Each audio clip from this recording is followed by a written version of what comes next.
यातील सर्व कापूस उत्पादक शेतकऱ्यांसाठी सर्वात आनंदाची बातमी, कापूस बाजारावर पुन्हा एकदा तेजीमध्ये येणार. कापूस मार्केट रेट बदलणार. काय आहे सविस्तर अपडेट? कापूस बाजारावर आता किती वाढणार? कापूस बाजारावरची सविस्तर माहिती घेऊन आपल्यासाठी घेऊन आलेलो आहे चॅनलच्या माध्यमातून. बघा, गेल्या काही दिवसापासून आपण बघितलं की जानेवारीपासून कापूस बाजारामध्ये मोठी तेजी आपल्याला पाहायला मिळत आहे. 80-85, आता काही ठिकाणी 87 रुपयापर्यंत गेल्या काही दिवसामध्ये आपण जर बघितलं तर महत्त्वाची मार्केट जे आहे त्यामध्ये Manwat market, Akot market, Akola market, Sindhi Selu मार्केटमध्ये 8,500, 8,600 पर्यंत सुद्धा कापूस बाजारावर गेलेला आहे. इथून पुढच्या मार्केटमध्ये आता हा कापूस बाजारावर खरंच 9,000 रुपये होणार का? आणि कोणती अशी कारणे आहे ज्यामुळे कापूस बाजारावर वाढणार आणि सध्याच्या परिस्थितीमध्ये कापसाचे दर काय आहे याविषयीची लेटेस्ट अपडेट घेऊन आपण आलेलो आहे. कापूस मार्केट आजच्या मितीला आपण बघितलं तर आता तेजीमध्ये यायला सुरुवात झाली आहे. याच्या मागे 2 ते 3 महत्त्वाची कारणे आपल्याला सांगता येईल. महत्त्वाचं कारण म्हणजे CCIने आता मोठ्या प्रमाणात खरेदी सुरू केली आहे आणि जे काही आंतरराष्ट्रीय मार्केटमधून जो कापूस भारतात येत होता याला 11% शुल्क लागल्यामुळे राज्यातील कापसाला मोठ्या प्रमाणात बाजारावर वाढायला सुरुवात झाली आहे. आणि दुसरी महत्त्वाची गोष्ट म्हणजे 8,100 रुपये जो हमीभाव आहे, हा हमीभावाचा आकडा पार केल्यामुळे CCIने सुद्धा आता थोडीशी खरेदी थांबवली आहे. त्यामुळे बाजारामध्ये आता कापूस किती वाढणार बाजारभाव हे बघणं गरजेचं आहे. सध्याचा आपण बाजारभावाचा दर बघितला तर CCIचा जो दर आहे आणि जो काही हमीभाव आहे यांच्यामध्ये आपल्याला तफावत दिसत आहे. कापूस खरेदी दर जो आहे CCIच्या माहितीनुसार 8,100, परंतु स्थानिक बाजारपेठेमध्ये जर आपण बघितलं 8,200 ते 8,900 पर्यंत कापूस बाजारावर आहे. मग आता कंपन्या कापूस बाजारावर किती रुपयाने खरेदी करणार हे बघणं गरजेचं आहे. कारण का कंपन्यांना जो रॉ मटेरियल पाहिजे असतो कापड उद्योगासाठी असेल तो कमी मार्केटचा पाहिजे असतो, परंतु CCIने जो 11% शुल्क लावल्यामुळे कापूस बाजारावर आता आपल्याला तेजीत जाताना दिसत आहे. आता बघितलं जर आपण तर आंतरराष्ट्रीय धोरणाचा जर विचार केला तर 19 ऑगस्ट 2025 ते 31 डिसेंबरपर्यंत करमुक्त धोरण होतं. त्यानंतर कापूस बाजारावर वाढला आहे.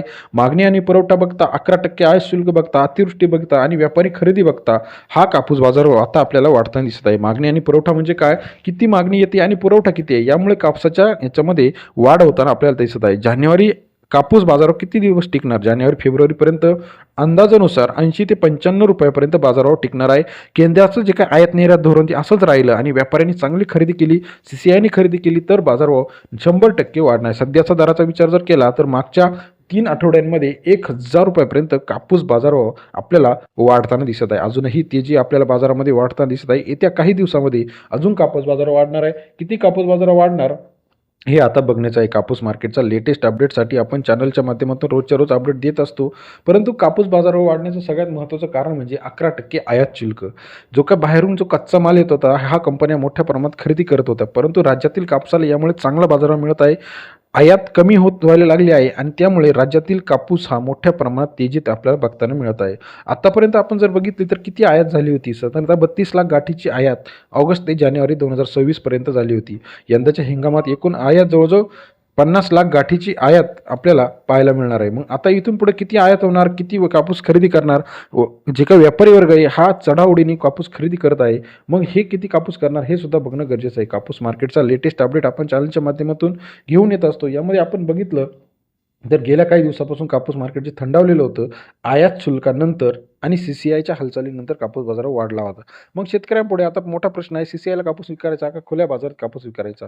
तर शेतकऱ्यांना जिथं फायदा होणार तिकडे शेतकऱ्यांनी कापूस विकावा अशी आपल्याला विनंती आहे. परंतु आता खुल्या बाजारातील दर हे CCIच्या दरापेक्षा जास्त असल्यामुळे बहुतेक शेतकरी हे CCIला वगळता इतर ठिकाणी कापूस वगळत आहे.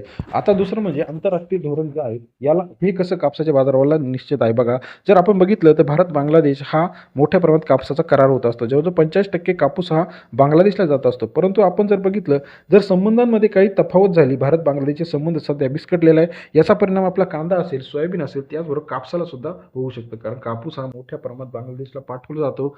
मागच्या वर्षीच्या आकडेवारीनुसार 30% एकूण देशातला कापूस हा बांगलादेशला गेलेला होता.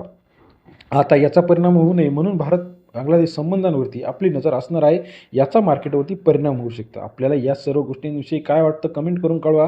कापूस मार्केटचा लेटेस्ट अपडेट रेट आपण रोजच्या रोज घेऊन येत असतो. कापूस बाजारावर मनवत असेल, सिंधी सेलो असेल, हिंगणघाट असेल, अमरावती असेल, नागपूर असेल, त्याचप्रमाणे पारशिवनी असेल, कोपरना असेल, समुद्रपूर असेल, काटोल असेल, या सर्व ठिकाणी कापूस बाजारावर तेजीत येणार. व्हिडिओ आवडल्यास लाईक करा. धन्यवाद.